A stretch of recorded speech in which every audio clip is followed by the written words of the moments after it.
Do all black girls date loaded white men? Do they get married for love? Do they get married for money? Or do they get married for visas? And by the way, do all black girls who marry white men have got to have all these big, luxurious weddings with over 1,000 guests and make it really big on social media? Hello, welcome to my channel and welcome to the second part of Widowed Abroad, where I take you through my own journey of getting married to a white man, ending up in the UK and being widowed after only 3 years of living together. So in this video, I am going to be sharing with you how I got married to a white man on a budget, and this might sound strange, being an African, I got married with no guests and not all my family members were there. If you stick around, I'll also be sharing tips with you on how you can navigate culture, tradition, and people pleasing or family pleasing. And so, without wasting your time, let me share with you my own journey of how I got married. So firstly, I got married at the registrars. I'll not go into details of how the different marriages in Uganda, but I would like to say that getting married at the registrars is not very common, but to me, it is the cheapest way of doing the right thing in the eyes of God and man, because you do not need lots of money to go through all the traditional processes if you don't have that money. But however, this is dependent on every individual person and what their desires are and what their family is like, because I know of families who will not allow or accept their children to make shortcuts. It wasn't the case for me. So I got married at the registrars. We got married on a Monday morning at 11 o'clock. I didn't need, I, I didn't spend money on a salon because I don't do makeup. I just, woke up like I wake up every day, wash my face and stuff like that. You might be wondering, what did she wear to her wedding? Well, to my wedding, I had a white dress on. I had a very, very simple white dress on. And guess what? We bought that white dress in the UK in a second-hand shop. You heard me right. Yes, we only spent money. It was a lovely dress. I still got it. We spent money. My dress was second-hand.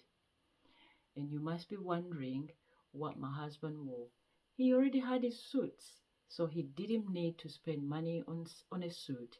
The only person we spent a suit on was our son, who was uh, our little best man. He loved that responsibility. And so the other bit of more money that I spent was on affidavits. If you know if you're not aware of the marriage process in Uganda, you can check it out online. But so you need affidavits, and usually a lawyer will draft those for you.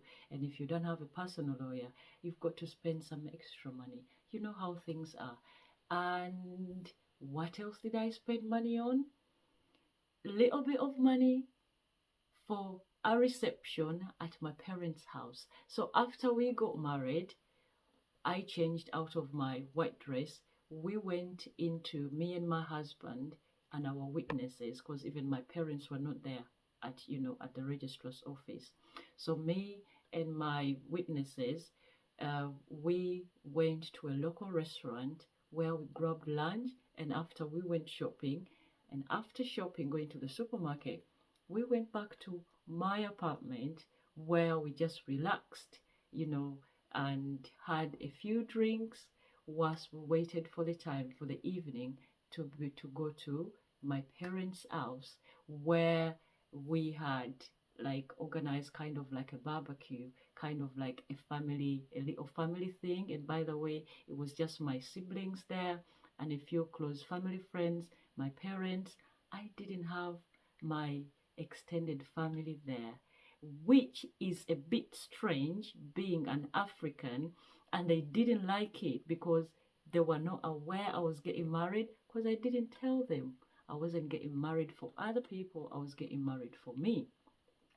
And for as long as my parents were okay with it, I was fine with it.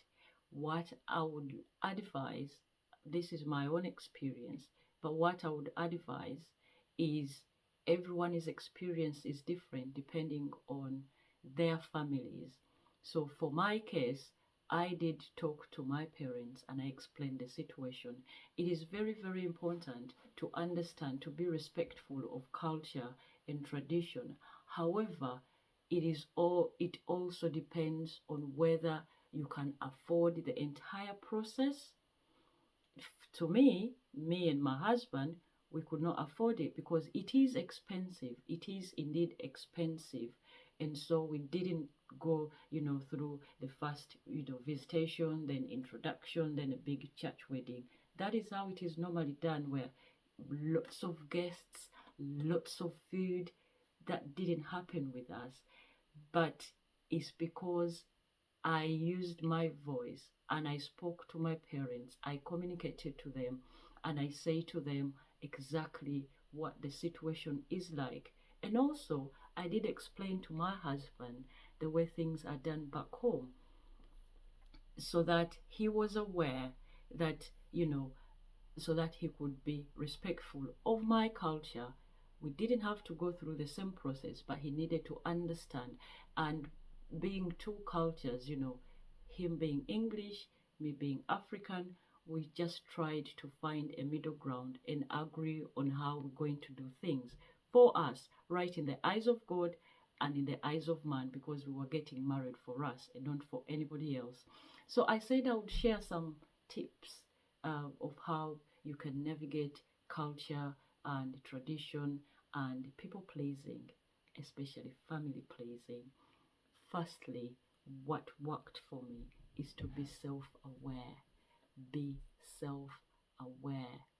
Know what you want, know what your values are, know what your beliefs are, know what your principles are as a person, and also understand your partner, his where he's coming from and his culture, and understand what your expectations are as a couple of each other and what the expectations are as of the different families, and then try and work things out and see how you meet in the middle ground. Because at the end of the day, you're getting married for you. You're the one going to be with this person. And also, if you're spending all your money on weddings, there is life after wedding. There is life after feeding thousands and thousands of people at a wedding, which most of them will not even be happy that you're getting married. My dear fellow African sisters, you know exactly what I'm talking about. So it's kind of okay to be selfish, not in a bad way, but to put yourself first. Put you first. When it comes to weddings and stuff like that, talk to your parents. For as long as your parents agree, it doesn't matter. I really don't care what everybody thinks, for as long as I am okay with the way things are as far as my parents are concerned. Thank you for watching, and hopefully I'm gonna catch you later in the next video next week, the very third part of Widowed Abroad, where I share my journey getting married to a white man, moving to the UK and only spending 3 years together and sadly losing him. And by the way, I am sharing my journey and my story through a lens of hope, hoping to lend somebody out there my hope while they search for theirs. Thank you so much for watching. God bless you. Bye bye.